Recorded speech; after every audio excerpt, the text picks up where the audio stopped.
Hello, ladies and gentlemen. So I just wanted to make a quick video and say something to you all. I've been in I really don't even have a word for it. I mean, it's not depressed. It's not it's just uh, going through acceptance. Things because of the time we're in. I'm having to accept certain things, and I'm having to do everything sooner than I thought. Uh, Everything that's happened to me so far, I've always thought I had a little bit more time, and now just another hurdle to get through, and I can see how it would be better to go through it now. So I mean, I understand what God's doing. I've been avoiding recording a video or making any audio because I don't want to project the mood that my spirit's in, right? I don't want to project that. Nobody wants to, when somebody's watching something, they don't want to feel that. And when you love Christ, you're very empathetic. So I don't want somebody to watch see what I'm feeling or anything. I don't want to project that per se. But I have been handing out things to the homeless, backpacks and so on. Talking to these guys, they get so excited to be acknowledged, you know. Uh, but a really wild thing happened today. I was I seen a panhandler, and I kind of I pulled in a parking lot up the street, and because I mean panhandlers are it's easier to give to a panhandler because you know that they're asking, right? It's always a big risk to try to offer somebody something because they might just you know be getting off work, not be cleaned up or something. So but I was watching this panhandler, and I was like, I'm gonna pull down there and talk to him, give him something, and but I was just curious, something was curious about the guy, and then he got closer because he left from panhandling. He wasn't panhandling very long, but he left and he started walking up the road towards the parking lot I was at. So once he got into the parking lot I was sitting in, I realized that I knew him from somewhere, and that's a really strange thing to experience. And so I got out, I grabbed a backpack. I've got a couple sitting here, and I looked at him, and he was looking at me, and I was like, I feel like I know you, and he's like, yeah, I know you, and we kind of just acknowledged that we know each other, and then he asked me my name, and I told him my name. He's like, yeah. He's like, you're so and so's little brother, and I'm like, yeah. And it was so wild to run into this guy out here, and it was somebody from like my childhood. I worked with him.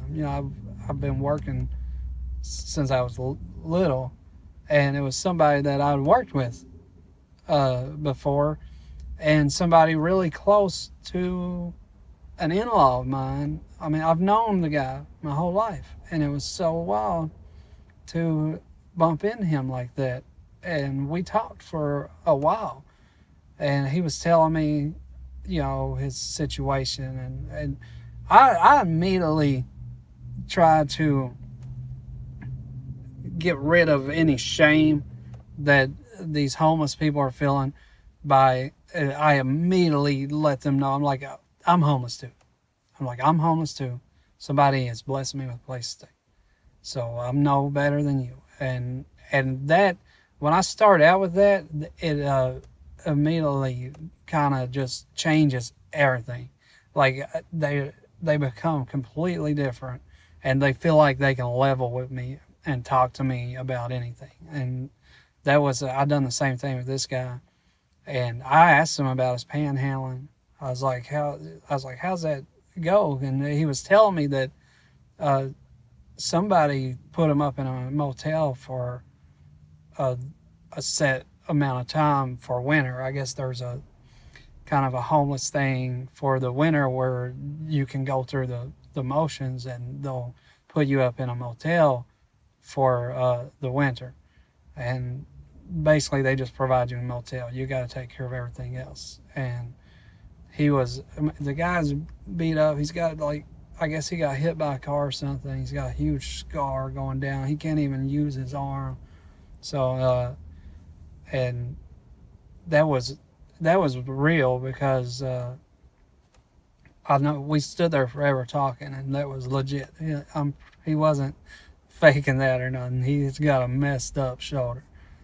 But it was just so wild to see him, and I know him, and here he is.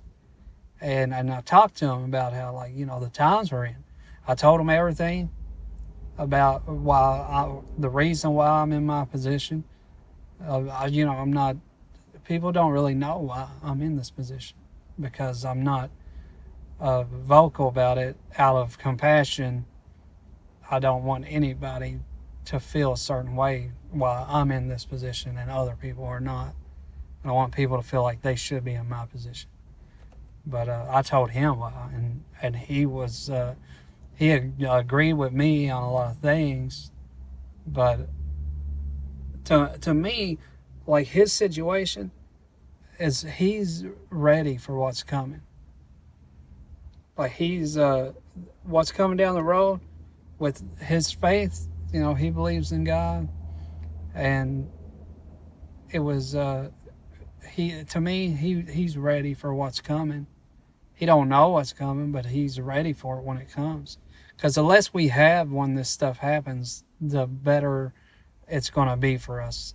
Instead of losing everything all at once, to lose everything a little bit at a time is obviously, I believe that's better. I mean, I lost everything at one time, kind of, but I still had ways to function in society, because I really feel in my heart like there's going to come a time where I can't even function in society. But I wanted to make a video and let you guys know what's going on. I got somebody next to me here. I may have trailed off on some things. I pulled over to just talk to you all for a moment, and I've got to be back in my town in about an hour. So I've got these two more guys I keep looking for under a bridge. When I was in the military, I passed by this interstate exit all the time, and there was these two guys they lived under a bridge, and I tried to help them out whenever I could. I mean, I would bring bags of blankets and stuff when I went to drill, so I could stop back and talk to these guys. So I'm hoping on my way out of town, I'm gonna go by that exit. I mean, the thing about it is this time of year, a lot of people migrate south.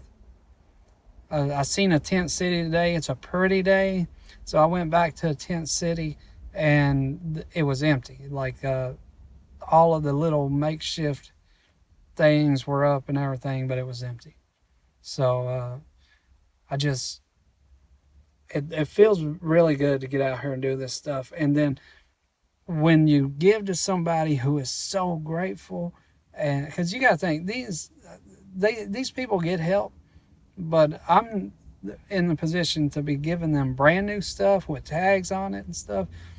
I'm telling you, homeless people don't get that kind of treatment, because somebody looks at something, oh, they're going to throw away, and they're like, oh, I'll give that to a homeless guy. So homeless people are not accustomed to getting brand new things with labels on them and stuff, and just taking out of the wrapper. Like, it's a big deal to a lot of these guys. And the very last guy I just gave something to, he was so grateful. I mean, his eyes lit up with such joy. And even the color of it, he's like, I can't believe it's this color. That's my favorite team. You know, he was so delighted. And if it's great to get out here and talk to these people. And in my eyes, they're doing better than me in a way. You know, I have my obligation to my daughter, but they're doing better than me because they're already completely free of restraints for what's coming down the road. So preparedness is key. We need to get prepared, right? I'm gonna quit talking. I was trying to avoid even doing this because I just don't have a good energy to make you guys happy or anything. I'm not. It's been a rough week, but I'm so grateful. I've been absolutely blessed. You all are amazing. Thank you all so much for everything. Like you all are it. Like you are the wind beneath my wings right now. Thank you all so much for everything. I love you all so much. I will be uploading soon. And may God's will be in your life. May God's will be in my life. May God's will be in that man's life walking up the road, if he'll allow it. That's what we have to pray for. God's will to be in our life, right? Love you all.